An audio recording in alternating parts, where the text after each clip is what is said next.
राम राम। आप देख रहे हैं प्रदेश का नंबर 1 और सबसे भरोसेमंद news channel India news Haryana और मैं हूं आपके साथ आयुष। तो आखिरी चरण की वोटिंग के साथ ही अब काउंटिंग का काउंटडाउन शुरू हो चुका है।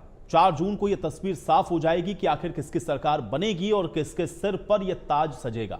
लेकिन उसके पहले न्यूज एजेंसियों के एग्जिट पोल के डाटा ने नेताओं के दिलों की धड़कनों को बढ़ा दिया है। हम आपको अपने इस खास कार्यक्रम में सभी न्यूज एजेंसी के एग्जिट पोल के बारे में दिखाएंगे, लेकिन उसके पहले दिखाएंगे कि इंडिया न्यूज डी डायनेमिक्स का एग्जिट पोल आखिर क्या कह रहा है।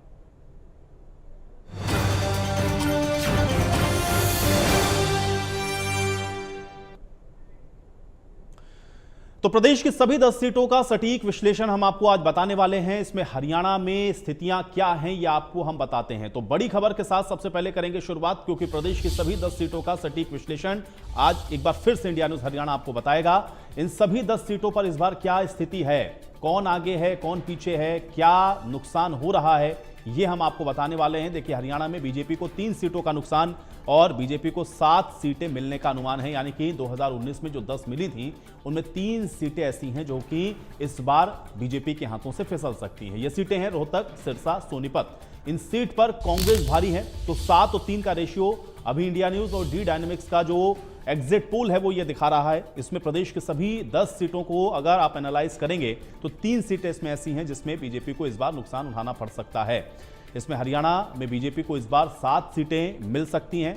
3 सीटें जहां पर कांग्रेस की जो बढ़त है वो बनी हुई है। तो 7, 3 और अदर्स के खाते में एक भी सीट नहीं जा रही है। तो ये लोकसभा चुनाव 2024 इसमें 10 सीटों का ये इस प्रकार का हाल रहने वाला है। 7 सीटें भारतीय जनता पार्टी को और कांग्रेस को 3 सीटें मिलने वाली हैं, अदर्स 0 पर। तो ये इंडिया न्यूज डी डायनेमिक्स का जो सर्वे जो पोल है वो ये बता रहा है। और आइए अब हम आपको दिखाते हैं कि न्यूज एजेंसियों के जो एग्जिट पोल के डाटा हैं उसमें हरियाणा में किस तरह की स्थिति बन रही है। क्योंकि अभी आपने इंडिया न्यूज के एग्जिट पोल को तो देखा, लेकिन अलग अलग एजेंसियों की भी एग्जिट पोल जरा इस पर एक नजर डालिए। इसमें सबसे पहले इंडिया न्यूज डी डायनेमिक्स जो हमने अभी आपको बताया 7 और 3 का रेशियो है। बीजेपी 7 और 3 सीटें कांग्रेस के खाते में है। रिपब्लिक मैट्रिक्स का अगर आप एग्जिट पोल देखेंगे तो ये 7 से 9 सीटें दे रहा है। यहां पर आप देखिए 7 से 9 सीटें मिल सकती हैं भारतीय जनता पार्टी को और 1 से 3 सीटों का अनुमान कांग्रेस के लिए है। इंडिया टुडे, एक्सेस माई इंडिया का अगर आप एग्जिट पोल देखेंगे तो ये 6 से 8 सीटों का अनुमान है।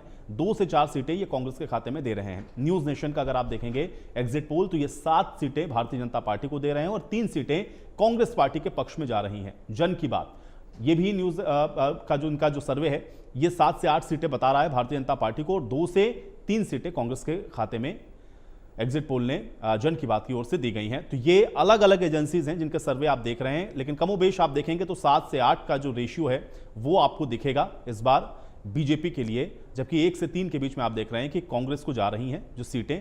ज्यादातर जो सर्वे एजेंसीज हैं वो इस तरीके से दिखा रही हैं। तो टाइम्स नाउ, ईटीजी को अगर आप देखेंगे तो 7 सीटें यहां पर दिया है। इंडिया टुडे, एक्सेस माई इंडिया का मैंने आपको पहले भी बताया 6 से 8 सीटें, 2 से 4 सीटें कांग्रेस के खाते में हैं। रिपब्लिक मैट्रिक्स 7 से 9 सीटें और 1 से 3 सीट कांग्रेस को दे रहा है। और पोल ऑफ पोल्स यानी कि इन सभी पोल को अगर आप ऑन एन एवरेज अगर आप देखेंगे तो ये 7 सीटें भारतीय जनता पार्टी को और 3 सीटें कांग्रेस को दे रहा है। तो एवरेज अगर आप देखेंगे तो सभी जो एग्जिट पोल हैं उनका 7 और 3 का नजर आ रहा है। तो इंडिया न्यूज डी डायनेमिक्स के एग्जिट पोल को आपको बताते हैं क्या ये कह रहा है। इंडिया को देखिए 371 सीटों का अनुमान है और इंडिया को 125, यानी कि जो अलायंस है इंडिया अलायंस उसको 125 सीटों का अनुमान है। अन्य के खाते में 47 सीटें जा सकती हैं, यानी कि एनडीए की एक बार फिर से बहुमत की सरकार बनेगी। ये एकदम स्पष्ट दिख रहा है क्योंकि 371 सीटें साफ दिख रही हैं। जो exit poll India news D dynamics का है वो आपको हम बता रहे हैं। 125 सीटें इंडिया अलायंस को मिलेगी। कांग्रेस को अगर स्पेसिफिक आप देखें अलग से तो ये 57 सीटें हैं कांग्रेस की अगर आप इंडिया अलायंस से अलग कर दें, और 371 सीटें यहां पर आपको दिख रही हैं एनडीए की, यानी कि जो एनडीए है वो आपको दिखेगा यहां पर सीधे तौर पर 371 और 317 सीटें एग्जिट पोल के हिसाब से अकेले अपने दम पर भारतीय जनता पार्टी यहां पर जीतती हुई नजर आ रही है इन एग्जिट पोल के मुताबिक। और चलिए अब हम आपको दिखाते हैं न्यूज एजेंसियों के एग्जिट पोल के डाटा, बीजेपी, कांग्रेस और बाकी पार्टियों की स्थितियों को किस तरह से दिखाते हैं। अब ये देख लीजिए, सबसे पहले इंडिया न्यूज डी डायनेमिक्स 371 दिखा रहा है, ये एनडीए को दिखा रहा है। कांग्रेस यानी कि इंडिया अलायंस आप यहां पर देखेंगे 125 और अन्य के खाते में 47 सीटें इंडिया न्यूज डी डायनेमिक्स के सर्वे पोल ने डाली हैं। न्यूज 24 टुडेज चाणक्य 400, यानी कि जो 400 पार की बात हो रही थी वो 400 आपको दिख रहा है। न्यूज 24 टुडेज चाणक्य दे रहा है एनडीए को 107 सीटें यहां पर उन्होंने इंडिया अलायंस को दी हैं और 36 सीटें अन्य के खाते में डाली हैं। इसी तरह से इंडिया टुडे एक्सेस माई इंडिया का अगर आप पोल देखेंगे तो इनका 361 से 401, यानी कि ये भी 401 तक ले जा रहे हैं। 400 पार की बात जो भारतीय जनता पार्टी कह रही थी वहां तक आपको इंडिया टुडे एक्सेस माई इंडिया का ये पोल दिखा रहा है, जबकि 131 से 166 सीट ये इंडिया अलायंस के खाते में दे रहे हैं और 8 से 20 इन्होंने अदर्स के लिए रखी हैं। एबीपी सी वोटर्स क्या कह रहा है ये भी देखिए, 353 से 383 सीटें इन्होंने एनडीए को दी हैं, जबकि 152 से 182 सीटें इन्होंने इंडिया अलायंस को दी हैं और 4 से 12 सीटें अन्य के खाते में दे रहे हैं। और इसी तरीके से इंडिया टीवी सीएनएक्स का अगर आप पोल देखेंगे तो ये भी 401 तक ले जा रहे हैं, यानी कि 400 पार कर रहे हैं। 371 से 401, 109 से 139 इंडिया अलायंस को, 10 से 20 इन्होंने अदर्स के खाते में दी हैं। तो ये ओवरऑल यानी कि ये टोटल सीटें 543 में से आप देख रहे हैं कि अलायंस को किस तरीके से दी गई हैं। अब न्यूज 24 टुडेज चाणक्य 400 दिखा रहा है। इसी तरीके से अगर आप देखेंगे जन की बात तो 362 से 392 का आंकड़ा है। रिपब्लिक मैट्रिक्स 353 से 368, टाइम्स नाउ 358 दे रहा है। ये टीवी 9 पोल स्ट्रेट और पीपल्स इनसाइट को आप देखेंगे तो 342, ये सब एनडीए के आंकड़े हैं। अब आप इंडिया अलायंस के देखिए 166 टीवी 9 पोल स्ट्रेट ने दिया है। रिपब्लिक पीएमआरक्यू की ओर से 154 इंडिया अलायंस को दिया गया है। जन की बात ने 141 से 161 इंडिया अलायंस को दिया है और रिपब्लिक मैट्रिक्स ने भी 118 से 135 और टाइम्स नाउ ने 152 दिया है इंडिया अलायंस को। ये एग्जिट पोल के जो डाटा है वो आपको हम बता रहे हैं। अब न्यूज एजेंसियों के एग्जिट पोल में बाकी राज्यों में किस किस तरह की स्थितियां बन रही हैं, यानी कि स्टेट वाइज भी आप देखिए कि अलग अलग जगहों पर ये जो डाटा है वो क्या कह रहा है, ये आपको सबसे पहले बताते हैं। देखिए सबसे पहले दिल्ली की बात करते हैं। 7 सीटें जो दिल्ली की हैं ये क्या कहती हैं। इंडिया न्यूज डी डायनेमिक्स 7 की 7 सीटें दे रहा है, यानी कि यहां पर क्लीन स्वीप हो रहा है। ये इंडिया न्यूज डी डायनेमिक्स का जो एग्जिट पोल है वो कहता है। ईबीपी सी वोटर 4 से 6 जो सीटें हैं वो दिखा रहा है भारतीय जनता पार्टी को और 1 से 3 सीटें कांग्रेस के खाते में जा सकती हैं। इसी तरह से इंडिया टुडे एक्सेस माई इंडिया का अगर आप पोल देखेंगे तो यह है 6 से 7 सीटों का और यहां पर 0 से 1 सीट मिल सकती है कांग्रेस पार्टी को। और अगर आप इंडिया टीवी या न्यूज नेशन को, अच्छा अब उत्तर प्रदेश की भी आपको हाल बताते हैं। देखिए 80 सीटें उत्तर प्रदेश में, यहां पर इंडिया न्यूज डी डायनेमिक्स ने 69 सीटें दी हैं और न्यूज 24 टुडेज चाणक्य ने 68 सीटें दी हैं। रिपब्लिक पीएमआरक्यू ने 69 सीटें दी हैं। न्यूज नेशन ने 67 और 68 से 74 सीटें जन की बात की ओर से। समाजवादी पार्टी को यहां पर कमोबेश 6 से 11 के बीच में आप देखिए जो आंकड़ा है वो दिख रहा है। 10 से 6 सीटें हमारा भी जो सर्वे है वो भी कह रहा है 6 से 11 सीटें रिपब्लिक मैट्रिक्स की ओर से, 11 सीटें रिपब्लिक पीएमआरक्यू दे रहा है, 10 सीटें न्यूज नेशन दे रहा है और 12 से 6 जन की बात की ओर से जो सीटें हैं वो दी गई हैं। यानी कि यहां पर भी उत्तर प्रदेश के अंदर भी ऑन एन एवरेज अगर आप देखेंगे तो लगभग ये आंकड़ा 69 तक या 68 से 69 के बीच में आपको दिखेगा। तो ये उत्तर प्रदेश की बात है जो कि लोकसभा चुनावों के लिहाज से आप देखेंगे कि सबसे बड़ा राज्य है क्योंकि 80 सीटें उत्तर प्रदेश से आती हैं। अब उत्तराखंड आप देखें क्लीन स्वीप, लगभग सभी जो एजेंसीज हैं वो आपको यहां पर 5 की 5 सीटें जीतती हुई आपको दिखा रहा है। रिपब्लिक मैट्रिक्स ने जरूर 2 से 5 सीटें यहां पर दी हैं, कांग्रेस को 4 से 5 सीटें दी हैं। ये बड़ा चौंकाने वाला है रिपब्लिक मैट्रिक्स का जो आप सर्वे यहां पर देख रहे हैं उत्तराखंड के लिए।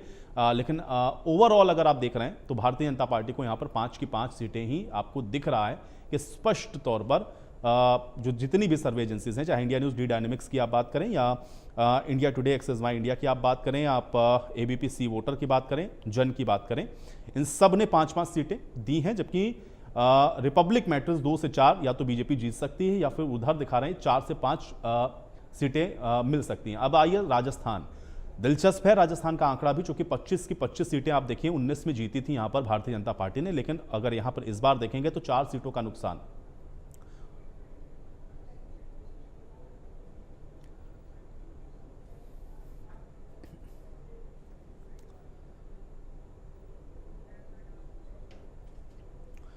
तो कुल मिलाकर के बहुत सारे सर्वे हैं, बहुत सारे आप देख रहे हैं कि जो डाटा और फैक्ट्स हैं, अगर आपको हम ये बताएंगे तो बहुत लंबा विश्लेषण एक इसका हो जाएगा। लेकिन ओवरऑल जो फैक्ट्स आए हैं या ओवरऑल ये जो आपने देखा है एग्जिट पोल है, ये क्या कह रहा है, आज इस पर थोड़ा चर्चा करते हैं।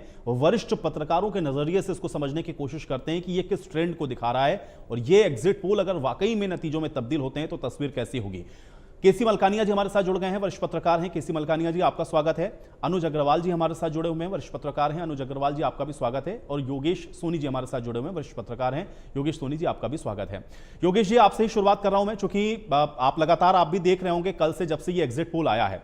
अगर स्पेसिफिकली हम लोग हरियाणा से शुरुआत करें फिर हम लोग देश की तरफ चलें, तो ये एग्जिट पोल जो दिखा रहा है कैसे इसको आप देखते हैं, क्योंकि यहां पर 7 और 3 इस बार हरियाणा के परिप्रेक्ष्य में देखने को मिल रहा है। आपका रिएक्शन मैं चाह रहा हूं एग्जिट पोल पर, क्या कारण इसका आप एनालाइज कर पाए? 2014-2019 के चुनाव की बात करें तो इस बार परिस्थिति उससे कहीं थोड़ी उलट नजर आई थी, क्योंकि जो एक क्लीन स्वीप में और जो पूरे के पूरे स्टेट क्लियर हो रहे थे बीजेपी की ओर से, वहां इस बार नहीं है।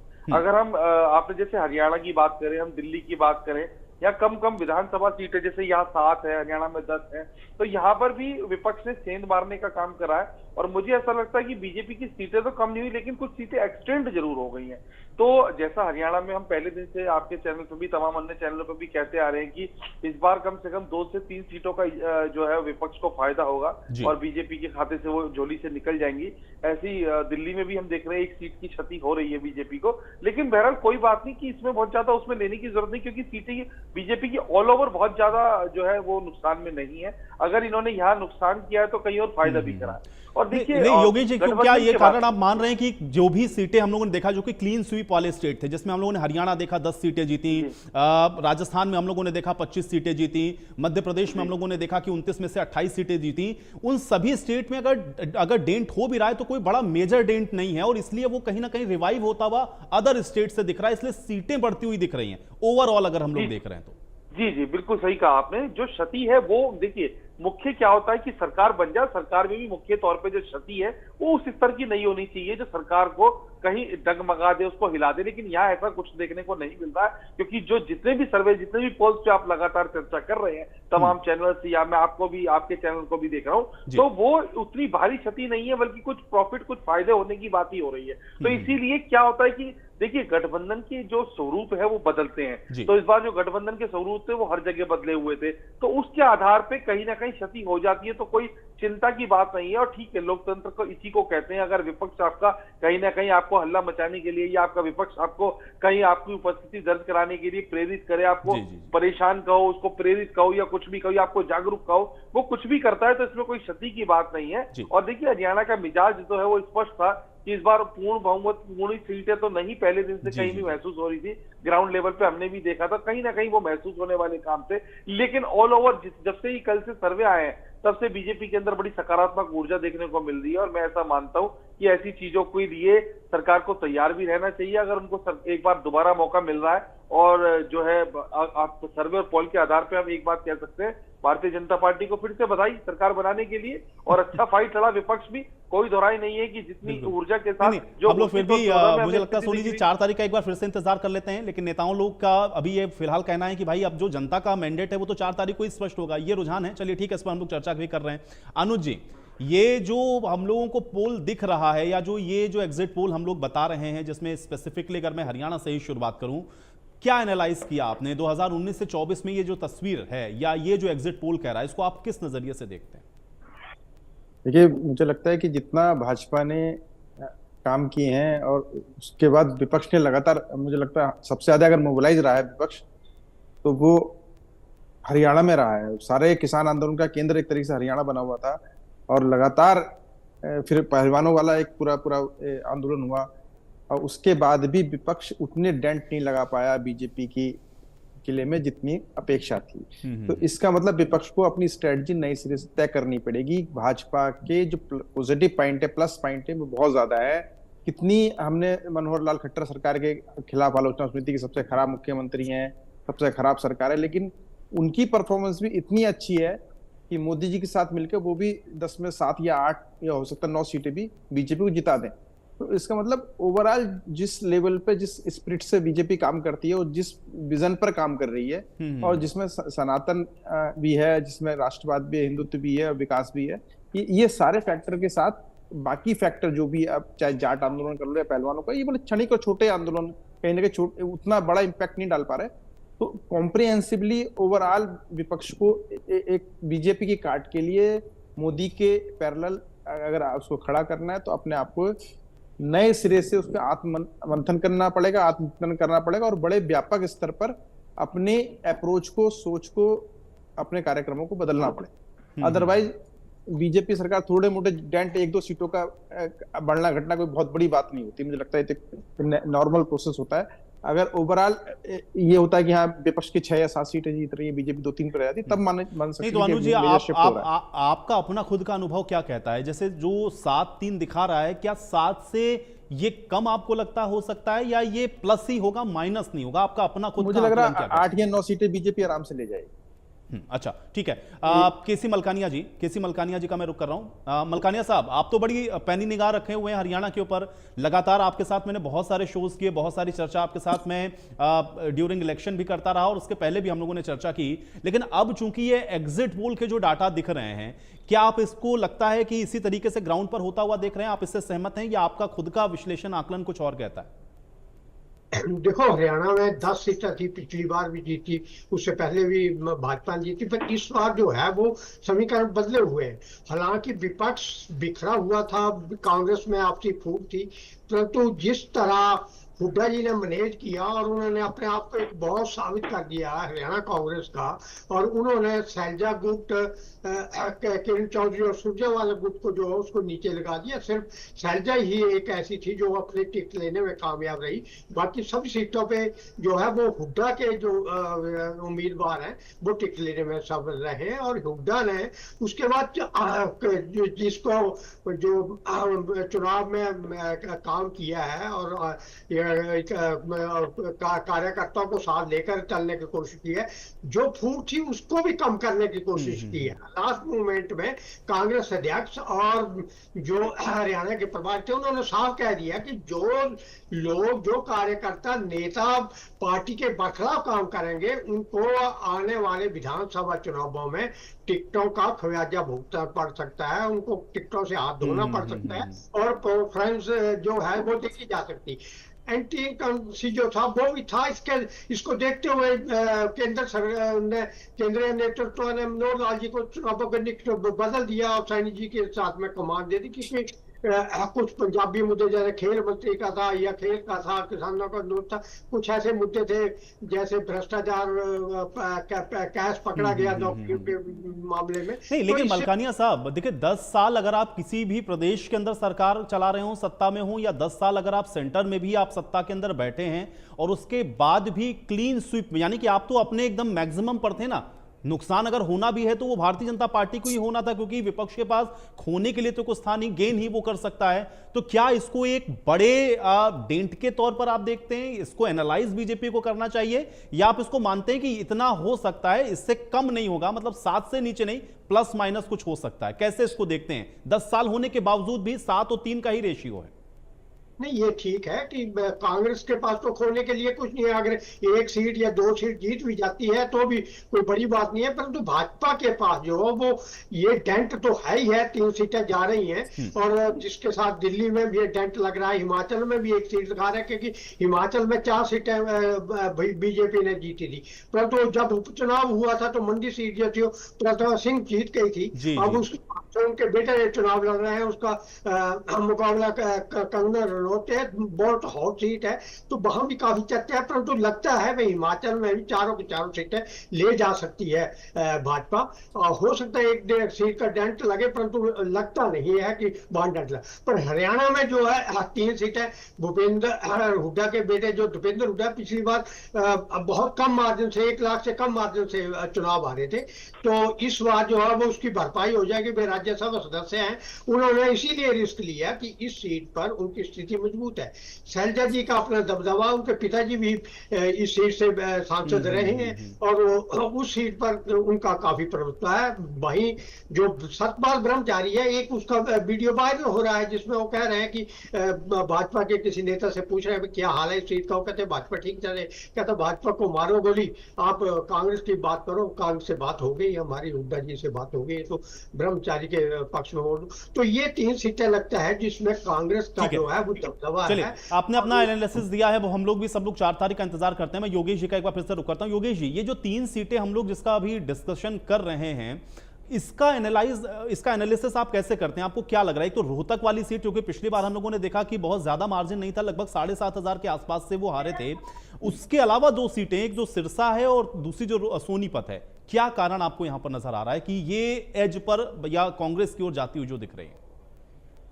देखिए, यहाँ पर अगर हम बात करें तो जो विपक्ष है वो जमकर लड़ा। इसमें मैंने पहले जैसे कहा, तो बात का आधार ये बनता है मेरी कि 2014-2019 में जो विपक्ष चुनाव ही नहीं लड़ा था, वो चुनाव लड़ा। अगर हम इस 3 के अलावा बाकी 7 सीटों की बात भी करें तो मार्जिन, ऐसा मेरा अनुमान है कि बहुत ज्यादा नहीं रहेगा। जो लाखों में मार्जिन थे, 4 लाख 5 लाख, वो इस बार मार्जिन भी ज्यादा नहीं हो सकते। और जिस 3 सीटों की हम बात कर रहे हैं जाती हुई दिख रही है, ये भी कम मार्जिन आगे पीछे करके शायद बीजेपी के खाते में आ सकती है। तयशुदा कुछ नहीं है, वो परसों ही पता चलेगा।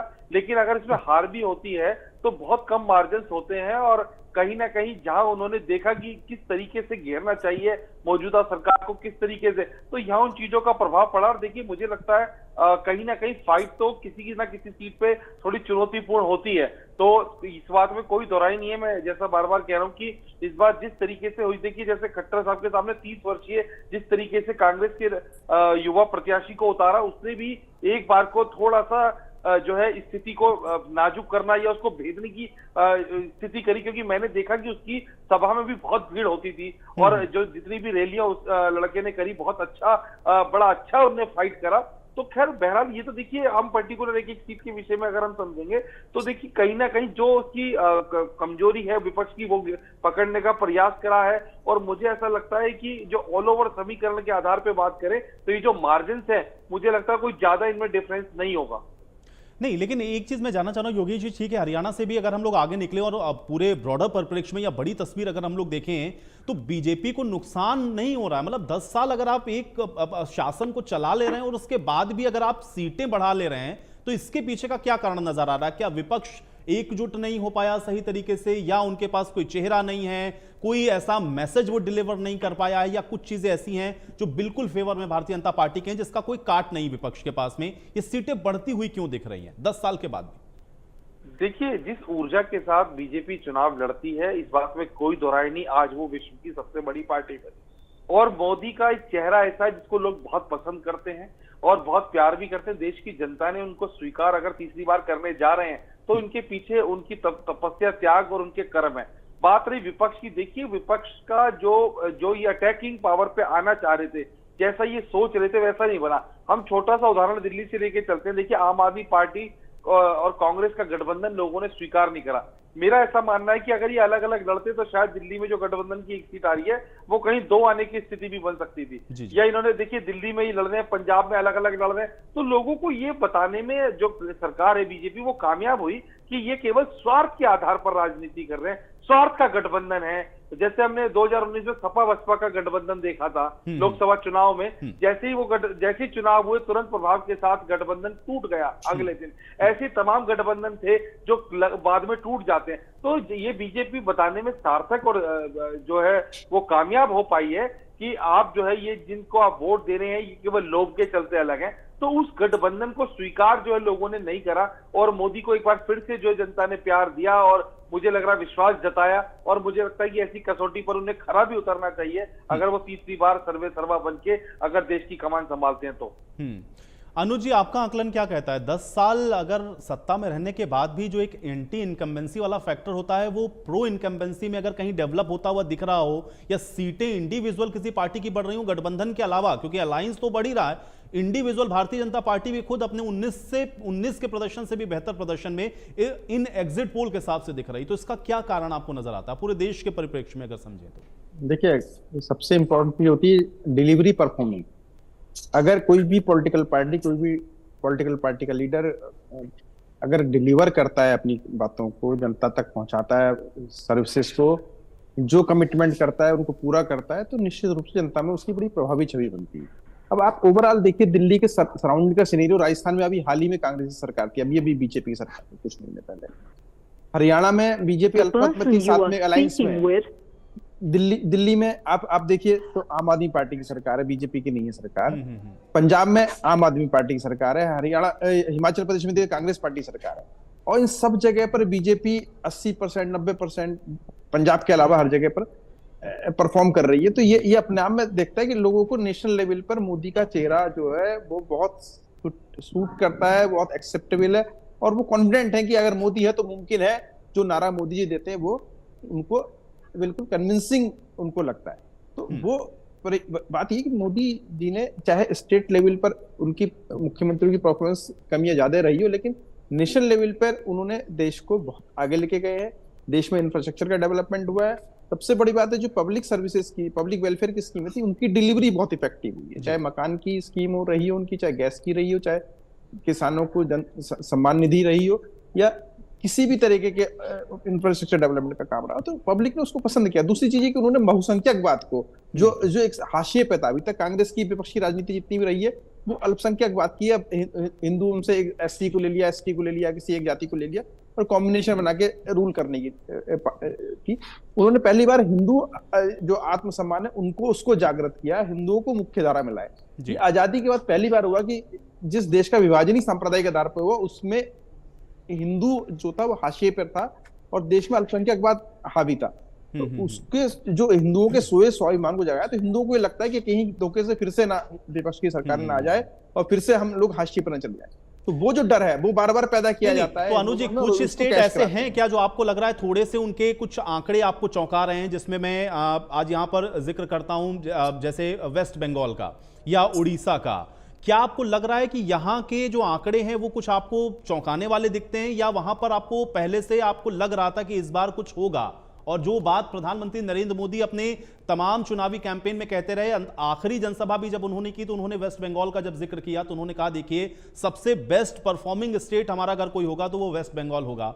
उड़ीसा में भी कमोबेश हमको वैसा ही दिख रहा है, साउथ के स्टेट में भी गेन करती हुई बीजेपी बहुत सारे स्टेट में दिख रही है। इसका क्या कारण आपको समझ में आ रहा है? क्या ये एक स्ट्रेटेजी है? यही एग्जैक्टली देश में जितने रीजनल पार्टियों से जुड़े हुए लोग थे उनको लग रहा है कि हमें मुख्य धारा में मेन स्ट्रीम में आना है, और बीजेपी जिस तरह से परफॉर्म कर रही है अपने अपने जहां बीजेपी शासित राज्यों में, तो हम क्यों मुख्य धारा से कटे। तो एक डेस्परेशन लोगों में जग गया है, और बीजेपी ने उन सारे राज्यों में काम भी बहुत जबरदस्त किया। उनको पता था कि जिन राज्यों में उनके पास कंप्लीट सीटें हैं, 100% सीटें हैं, वहां सैचुरेशन है और वहां एंटी इनकम्बेंसी में कुछ सीटें वो लूज कर सकते हैं। तो उन्होंने उस जगह पर काम किया जहां पर उनके लिए ज्यादा संभावनाएं हो सकती थी। तो बंगाल या उड़ीसा या फिर साउथ के सारे राज्य ऐसे थे जहां बीजेपी के लिए वैक्यूम था, जहां पर उसके पास खोने के लिए कुछ नहीं था और पाने के लिए पूरा जहां था, जैसे कांग्रेस के हरियाणा में स्थिति थी। तो बीजेपी ने उस जगह पर काम किया बुरी तरीके से, लेकिन उनके काम में एक कंस्ट्रक्टिव और इफेक्टिवनेस जो जिस नजर आई वो इतनी जबरदस्त थी कि उड़ीसा में हो सकता है कि वो अपनी सरकार बना ले जाए। आंध्र प्रदेश में भी एनडीए की सरकार बनने की संभावनाएं ज्यादा बन रही हैं। अभी आपने आज देखा कि अरुणाचल प्रदेश में बीजेपी की सरकार बन रही है। जी। तो ये बीजेपी अपने मूवमेंट को, अपने आंदोलन को, अपने विरोध को जो है वो जीत में कन्वर्ट कराने का मादा रखती है। लेकिन जिस किसान आंदोलन के दम पे कांग्रेस ने मोबिलाइज रखा, आम आदमी पार्टी ने मोबिलाइज रखा पूरे इंडिया को, स्पेशली दिल्ली के आसपास के 500-700 किलोमीटर के एरिया को, लेकिन वो उस तरीके से उसको वोट में कन्वर्ट नहीं करा पाए और वो एक जाट आंदोलन या कुछ सेगमेंट का आंदोलन बनकर रह गया। ये एक बहुत बड़ा फंडामेंटल कमी है कि आंदोलन के लिए जो कॉम्प्रिहेंसिव विजन की जरूरत होती है, जो पैशनेटली लगने का मादा होता है और हर व्यक्ति को, हर वर्ग को जोड़ने की जो क्षमता होती है, वो मुझे लगता है बीजेपी में कई गुना ज्यादा है। अच्छा मलकानिया साहब, ये जो बात अभी अनुज जी ने कही, इसी को थोड़ा सा और आगे बढ़ाते हो और आपसे भी मैं ये जानना चाह रहा हूं, क्योंकि आंदोलन की एक तरीके से हम लोगों ने देखा, एक तो पृष्ठभूमि, या मैं यूं कहूं कि हरियाणा तो एक तरह की प्रयोगशाला बना दिया। हर दूसरे चौथे दिन या हर दूसरे चौथे महीने एक आंदोलन हम लोगों को प्रदेश के अंदर दिखा, लेकिन उसके बावजूद भी वोटिंग जब हम लोग देखते हैं, क्योंकि मैं अगर जाऊं उपचुनावों पर भी, अभय चौटाला इस्तीफा देते हैं ठीक उस समय जिस समय आंदोलन हम लोगों को दिखता है बिल्कुल पीक पर, और जब वो जीत के आते हैं तो उनका मार्जिन कम हो जाता है। ये क्या कारण आपको नजर आता है कि इतने आंदोलन, इतने विरोध, इतने एजिटेशन, और उसके बावजूद भी ये जो आंकड़े हैं वो 7 और 3 दिखा रहे हैं? आंदोलन जो है वो किसी के लिए लाभकारी नहीं होता है। जब आप आंदोलन में आते हैं तो आपका कोई ना कोई स्वार्थ होता है, कोई ना कोई लीडरशिप का प्रश्न होता है, परंतु आम जनता जो है वो आंदोलन के कारण परेशान होती है। अब रेल आंदोलन चला था, रेलें रोकी हुई थी, अब तो व्यापारी लोग बाद में कहने लग पड़े कि हमें अगर इसी तरह आंदोलन चलता रहा, हमारा जो व्यापार अब ठप हो रहा है, तो हम भी आगे सामने आएंगे। इसी तरह हरियाणा में जो है, जब किसान आंदोलन चलता है, कोई आंदोलन चलता है, तो सारी फौज उधर लग जाती है, पुलिस को वहां लगाना पड़ता है, तो कहीं सड़कें करनी पड़ती है। जहां जहां आंदोलनकारी जाते हैं वहां वहां जो है वो कामकाज पूरी तरह ठप हो जाता है, व्यापार ठप हो जाता है, आम लोग जो है वो परेशान हो जाते हैं, कई बार जो एम्बुलेंस है बीच में फंस जाते हैं। तो इस प्रकार आंदोलन जो है, आंदोलन से कुछ वर्ग जो है वो अपना लाभ ढूंढ सकता है, अपना फायदे की बात कर सकता है, परंतु आम जो जनता है वो उससे परेशान होती है। इसलिए आंदोलन का जो है वो लाभ नहीं मिल सकता किसी भी वर्ग को। ये ठीक है कि आंदोलन से आप कुछ लोगों को अपने साथ जोड़ सकते हैं, जैसे कि किसान आंदोलन है, तो इससे तो जो किसान है, दुखी है, थोड़े बहुत जुट जाते हैं, कोई बहकावे में आ जाता है, जैसे कह देते हैं कि हम लोन माफ करा देंगे, इसमें खाद बीज वगैरह पे सब्सिडी दिलाएंगे, बिजली फ्री कर देंगे, तो इन बहकावे में आ जाता है। परंतु इतना जो आम मिडिल क्लास है वो देखता है कि आप मुफ्त की रोटियां बांट रहे हैं, तो ये देंगे कहां, सरकार अपने जेब से तो देगी नहीं। तो ये जो खाते है वो सारा मिडिल क्लास में पड़ेगा, चाहे जीएसटी के तौर पे दें या किसी और टैक्स के तौर पर दें, तो हमें देना पड़ेगा। तो इसलिए आंदोलन जो है, आंदोलन से आम जनता दुखी होती है, परेशान होती है। इसका लाभ जो है वो आम किसी राजनीतिक पार्टी कुछ वर्ग को मिलता है, आम लोगों को नहीं मिलता है। इसलिए आम लोग जो है वो आंदोलनों के बरखलाफ होते हैं।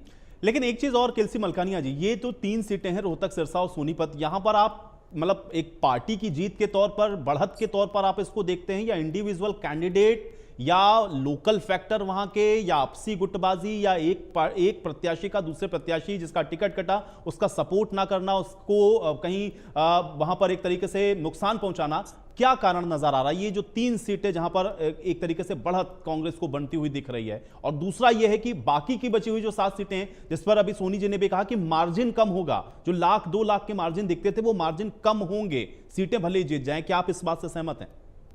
देखो, ये बहुत बड़ी बात है कि कई बार जो नेता है वो पार्टी के नाम से जाना जाता है, और कई बार जो पार्टी है वो नेता के नाम से जानी जाती है। इसमें हम देखते हैं कि भाजपा जो है मोदी के नाम पे जानी जाती है, और कांग्रेस जो है इंडिविजुअल पार्टी है, कांग्रेस को डेंट लगा है नेता के नाम पे, चाहे राहुल गांधी कह रहे हैं, प्रियंका गांधी कह रहे हैं, करके उन्होंने पार्टी को वारा नहीं।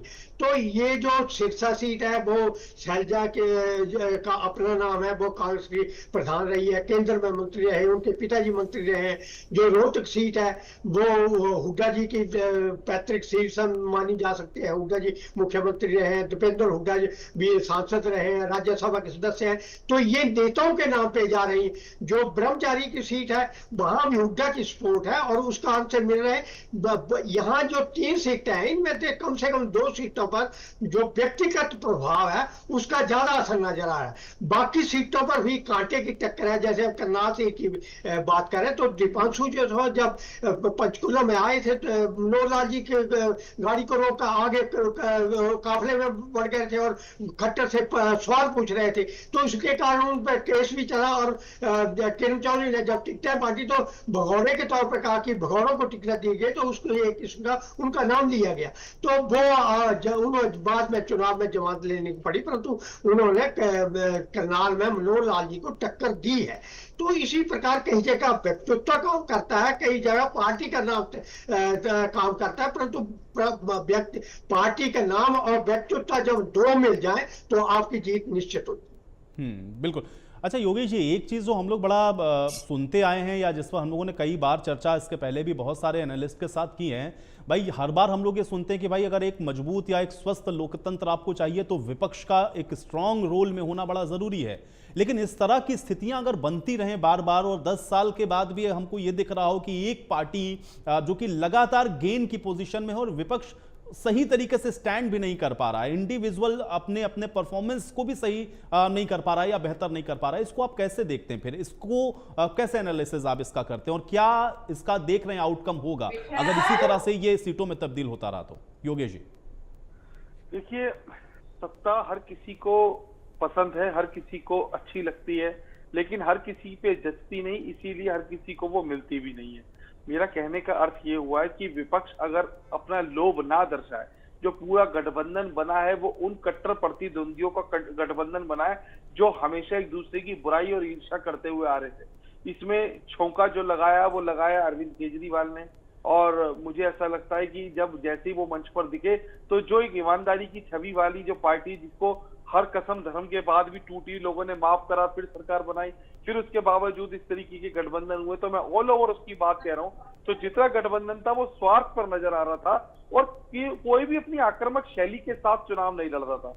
जो बयान थे वो निजी हमले थे, हालांकि मैं ये कहने से गुरेज नहीं करूंगा, ये इस तरफ से भी बहुत निजी हमले हुए थे। तो मुद्दों पर और उन सब चीजों पर चुनाव नहीं लड़ा गया। हालांकि सच बात यह है कि जितना विपक्ष मजबूती से लड़ सकता था, जो तमाम घटनाक्रम उसके 5 से 10 साल के कालखंड के बीजेपी के, उस कालखंड के आधार पर तमाम ऐसे घटनाक्रम थे जिसके आधार पर वो बड़ा अच्छा तरीके से परफॉर्मेंस करके अपनी प्रस्तुतिकरण देके आगे बढ़ सकता था। लेकिन कहते हैं कि जब सामने कोई मजबूत चेहरा ना हो तो आदमी सोचता है चल यार इससे अच्छा तो बीजेपी को ही वोट दे दिया जाए, कम से कम एक गंभीर व्यक्ति तो सीट पर आसीन है। इसीलिए जो स्थिति है वो विपक्ष की ज्यादा मजबूत नहीं रही और जो गठबंधन का स्वार्थ होता है वो कहीं ना कहीं स्पष्ट नजर आ रहा था। और देखिए, अभी जैसे हमारे साथी मित्र ने बताया था, हरियाणा में हम इतनी सीट भी एक बार को बड़ी चकमे में आती है। अनुज भाई ने बताया ना भी, जैसे किसानों का आंदोलन, पहलवानों का आंदोलन, ये कहीं ना कहीं बड़ा महसूस करा रहा था। और अब से 3 से 4 महीने पहले भी ये एहसास हो रहा था कि हरियाणा एक गढ़ है इन चीजों का और इसका कुप्रभाव कहीं हरियाणा पे ना पड़े। आप तो 6 से 8 सीटों की हम बातें कर रहे हैं, लेकिन हमें ये लग रहा था कहीं विपक्ष इस मुद्दे को घेरते हुए कहीं सारी सीटें ना ले ले, इसका प्रभाव ना पड़े। लेकिन बावजूद इसके कि फिर भी बीजेपी ने जो फाइट लड़ी, जो गेम खेला, जिस चर्चा के आधार पर, जिस शैली, जिस बयान, जिस रैलियों के आधार पर अपनी चीजों को अपने ही लोगों से छीन के लाने वाला काम किया, ये बहुत बड़ी बात थी। आंतरिक कलह भी बहुत थी, तमाम समीकरण थे, क्योंकि जब मुख्यमंत्री को बदला गया था, नायब सैनी को बनाया गया था, तो भी एक बार को ऐसा लग रहा था कि हरियाणा की बाजी पलटेगी। तमाम उतार चढ़ाव, उठक पटक के बाद अगर आज जो ये हरियाणा में बीजेपी इतनी सीट ला रही है तो ये बीजेपी की एक प्रशंसा की बात होगी, क्योंकि मुझे जो लगता था कि बीच में समीकरण ज्यादा ना हो जाए और इसका प्रभाव। तो योगेश जी, इसमें एक चीज मैं और जोड़ूंगा, चूंकि आपने अब राज्य सरकार की जब बात करी तो जो पूरा परिवर्तन हम लोगों ने देखा, क्या ये कमोबेश उसी तर्ज पर जाता हुआ आपको दिख रहा है जैसा हम लोगों ने गुजरात में देखा था कि पूरी कैबिनेट बदल दिया, पूरे चेहरे बदल दिया आपने, और उसके बाद जब विधानसभा का वहां चुनाव हुआ तो हम लोगों ने देखा कैसी लैंडस्लाइड विक्ट्री वहां पर भारतीय जनता पार्टी ने एक गेनिंग पोजीशन में, जहां पर लग रहा था कि इस बार विपक्ष आ जाएगा। क्या कुछ वो भी करने की कोशिश हरियाणा में और उसका रिफ्लेक्शन हमको अभी लोकसभा चुनावों से दिखना शुरू हो गया है, ये जो एग्जिट पोल दिखा रहे हैं? देखिए, बहुत स्पष्ट बात है, जब चीजों में बदलाव होता है तो इसके कई समीकरण होते हैं, बनते बिगड़ते हालात के जो स्थिति होती है और आप मौजूदा सिटिंग सीएम को जब आप हटा देते हो तो इसका बहुत प्रभाव पड़ता है। और देखिए, जो नए बने, जैसे हम राजस्थान, मध्य प्रदेश की बात करें तो वहां चुनाव होने के बाद मुख्यमंत्री को बदला है, लेकिन यहाँ पर तो पहले ही इन्होंने मुख्यमंत्री को बदल दिया और इसी स्थिति में उसको स्वीकार भी किया गया। तो मुझे ऐसा लगता है कि ये प्रशंसा हरियाणा की है, हरियाणा की जनता की है, जिसने हर फैसले को स्वीकार भी करा और जिस आधार पर, जिस तर्ज पर चुनाव लड़ा जाना था उस तर्ज के अलग हटके चीजों को संभाला, उस चीज को उसको अमली जामा पहनाया। तो बहुत सारी चीजें ऐसी होती है भाई कि जिसको आप एकाएक उसको समझना और फिर उस चीज को जनता तक समझाना बड़ा मुश्किल काम होता है। इतना रूबरू, इतना सोशल मीडिया पे एक्टिव रह के भी काम करना बहुत चुनौतीपूर्ण होता है, मेरा मानना है।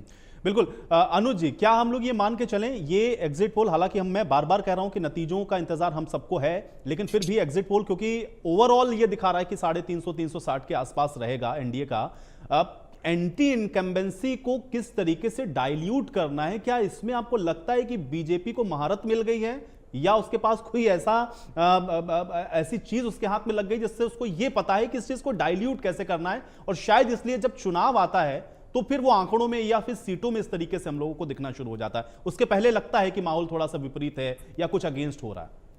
देखिए, एक तो बीजेपी नकारात्मक राजनीति नहीं करती, और दूसरा कमिटमेंट लेवल जो है उसके नेताओं का वो लाजवाब है। The person you are जितना जितना देश के लिए, देश की बात करना, देश के लिए लगना, हमेशा 24 घंटे 24/7 365 दिन जितना मोदी सक्रिय रहते हैं, बीजेपी के और नेता सक्रिय रहते हैं, और एक चुनाव निवटता अगले चुनाव की तैयारियों में सारा साथ साथ लग जाते हैं।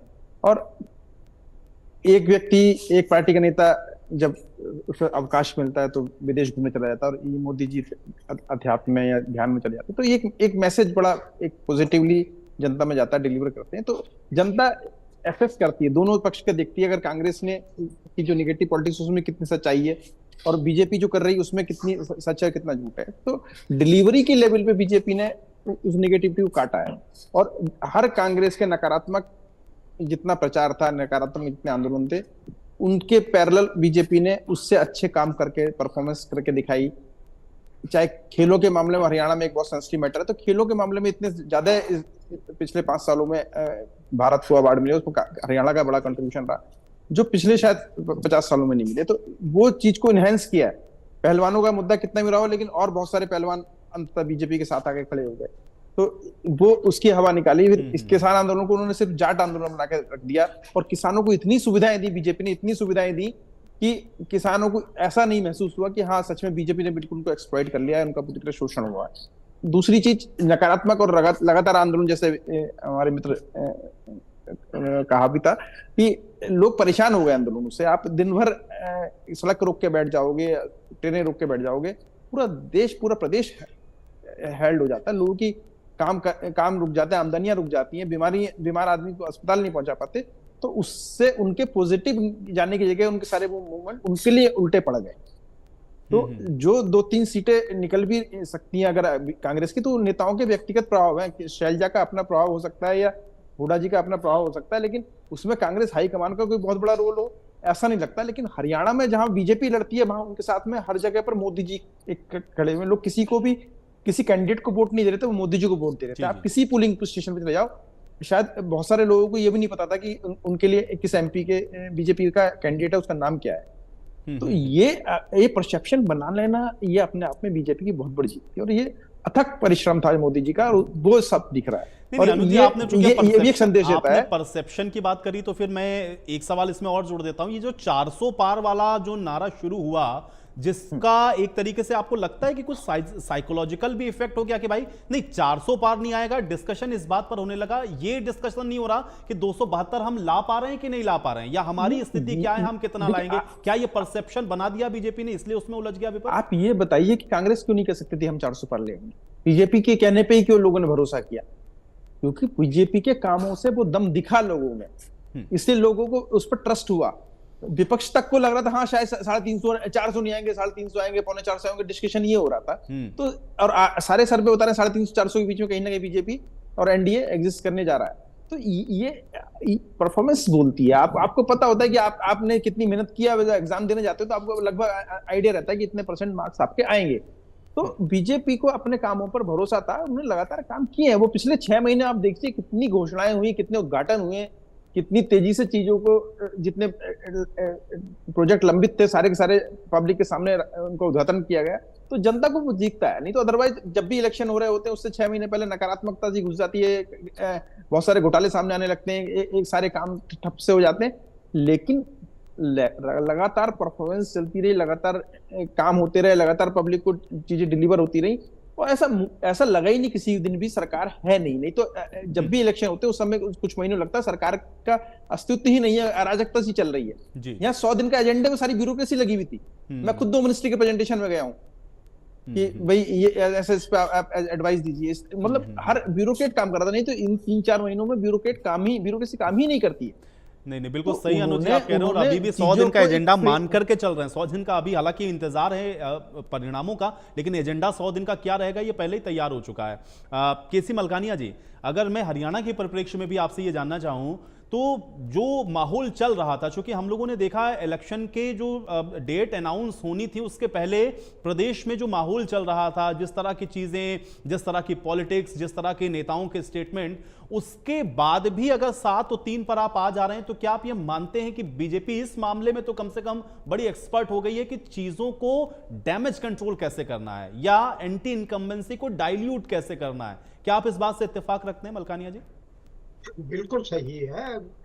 बीजेपी जो है वो चुनावों से पहले भी काम करती है, सर्वे कराती है। जैसे अब मनोहर लाल जी को हटाना, इसका बिल्कुल हमारे सामने उदाहरण है कि उन्हें लगा कि मनोहर लाल से लोग इतने प्रसन्न नहीं है, उतने काम भले किए परंतु कुछ ना कुछ कारण थे जिससे लोग नाराज थे, तो उनको चुनावों के नजदीक बदल दिया। और जब चुनाव हो गए उसके बाद भी भाजपा ने अपने कार्यकर्ताओं की बैठक बुलवाई, अपने नेताओं को बुलवाई और पंचकुला में बैठकर उसमें मंथन किया कि हमारा हुआ क्या, कैसे हम जीतेंगे, कितनी सीटें हम लेंगे और कहां कहां हमारे कार्यकर्ताओं ने काम नहीं किया, कहां कहां शिकायतें आई। और जो शिकायतें आई उसमें ये कहा गया कि कई जगह जो है वो ब्यूरोक्रेसी ने सरकार के बरखिलाफ काम किया है और कांग्रेस का साथ दिया है, तो उनके विरुद्ध जो है एक्शन लेने की बात भी की। हालांकि हुड्डा जी ने उसका खंडन किया कि मनोहर लाल जी ऐसी धमकी कैसे दे रहे हैं, ऐसी कैसे चेतावनी दे रहे हैं। परंतु वो हर में भाजपा जो है हर समय चुनावी मूड में, देश को आगे ले जाने के मूड में रहती है, काम करने के मूड में रहती है। अब जो चुनाव हुए, एक तरफ मोदी जी थे, एक दूसरी तरफ कौन था? जो मोदी के पक्ष में थे उन्होंने तो मोदी को वोट डाल दिए, जो मोदी के विरोध में थे वो किसको वोट डालता? कांग्रेस को वोट डालता, ममता को वोट डालता, आपको वोट डालता, किसको डालता? अगर वो जीत भी जाते तो हमारे सामने चेहरा कौन है? अब आजकल ग्लोबली की गांव सा हो गया पूरा संसार। हम टीवी पे देखते हैं कि मोदी जी विदेशों में जाते हैं, वहां उनका क्या सम्मान होता है, वहां कितनी इज्जत होती है। जब कोरोना आया तो उन्होंने अपनी वैक्सीन बनाई और लोगों को भी नेता कहते रहे इससे निपुष्ट हो जाएंगे, हम नहीं लगवाएंगे, परंतु उन्होंने लोगों की जानें बचाई। जब लोग घरों में कैद हो गए, कहीं काम पे नहीं जा सके, तो उनको मुफ्त में अनाज दिया। और अब कांग्रेस कहती है कि आप 5 किलो अनाज से लोगों को खरीद रहे हैं, परंतु वो पूछते हैं कि आप तो 10 किलो अनाज की घोषणा कर रहे हैं। और वो अनाज दे रहे थे जो गोदामों में जाकर हर साल कांग्रेस के राज में सड़ता था, वो लोगों के मुंह में जा रहा है, तो वो फायदे की बात है। जिस प्रकार विपक्षी नेता जो हैं वो मुफ्त की रेडियां बांटते हैं, मुफ्त बिजली पानी की बात करते हैं, आप स्वास्थ्य शिक्षा की सुविधा दो, परंतु अब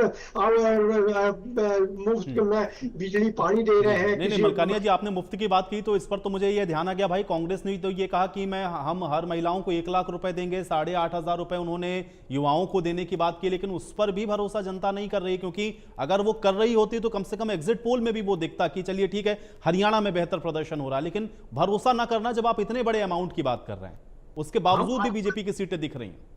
भाजपा ने साफ कहा कि आपने 33,000 के करीब परिवार हैं जिनको आप 1 लाख देंगे, तो इतना तो बजट 2-3 लाख रुपए तो सारा बजट बचेगा।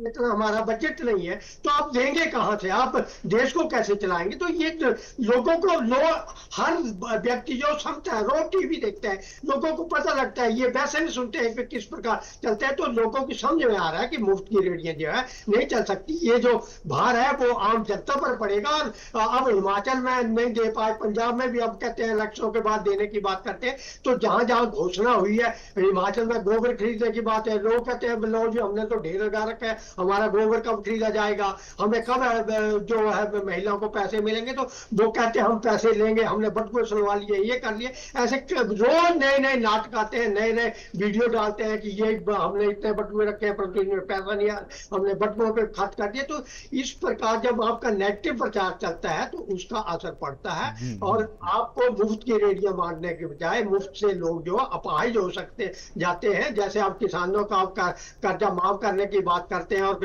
किसान समझता है कर्जा तो माफ हो ही जाएगा, वो किस टाइम देता, बाद में सारा कर्जे से कर्जा बढ़ता जाता है। अगर आप बिल्कुल सही कह रहे हैं मलकानिया जी, और मुझे लगता है कि जनता इसको बड़ा माइन्यूटली ऑब्जर्व करती है, शायद इसी वजह से इस तरह के जो परिणाम है वो हम लोगों को हर बार चौंकाते हैं। योगेश सोनी जी, ये मैं आपसे जानना चाह रहा हूं कि ये जिस तरह का पूरा कैंपेन चल रहा था, क्या, क्योंकि आप लोगों का अनुभव मुझसे बहुत ज्यादा है, क्या आप ये बता नहीं पाए विपक्ष के तौर पर कि आप बेहतर क्या कर सकते हैं, या जो नेगेटिव एक तरीके की कैंपेनिंग आप करते रहे या सिर्फ मोदी विरोध करते रहे, शायद वो जनता को पसंद नहीं आ रहा है या जनता उसके साथ कनेक्ट नहीं हो पा रही? क्योंकि बहुत वोटर ऐसा था जो ये कहता हुआ नजर आया जब मैं भी ग्राउंड पर गया कि ऑप्शन हमारे पास और क्या है मोदी के अलावा। क्या इस वजह से भी ये सीटें इस तरह की दिख रही?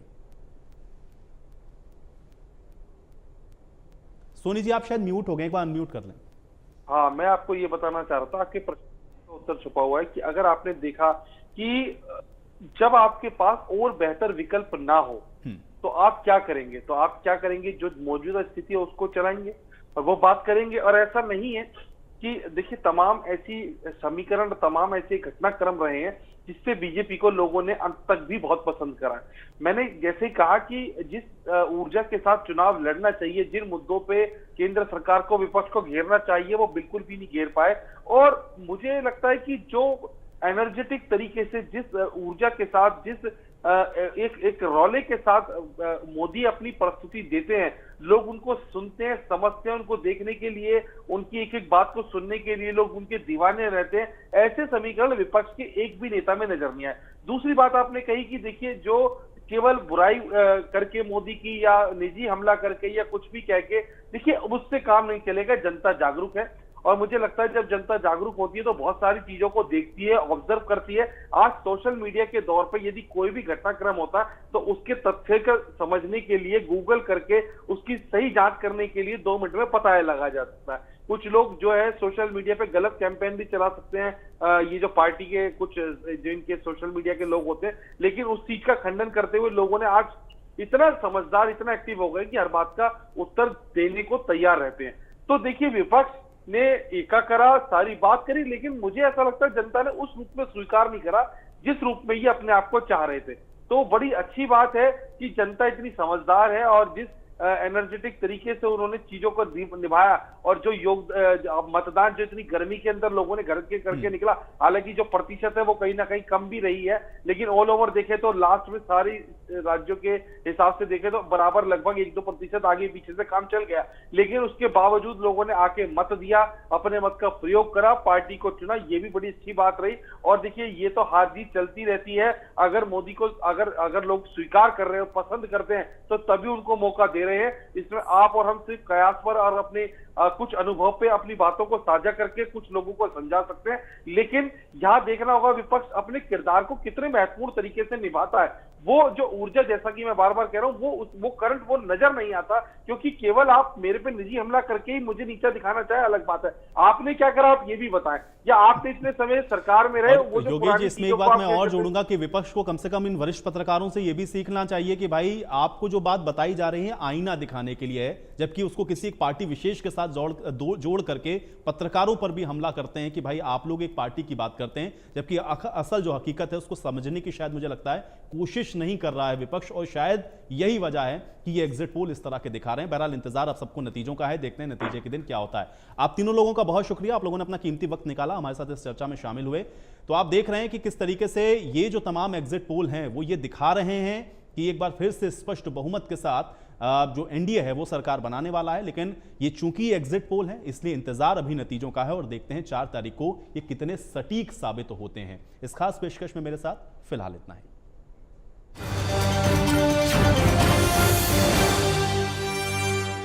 सब कुछ आजमाया और तब मैंने माना कि सिर्फ सच्ची सहेली ही है।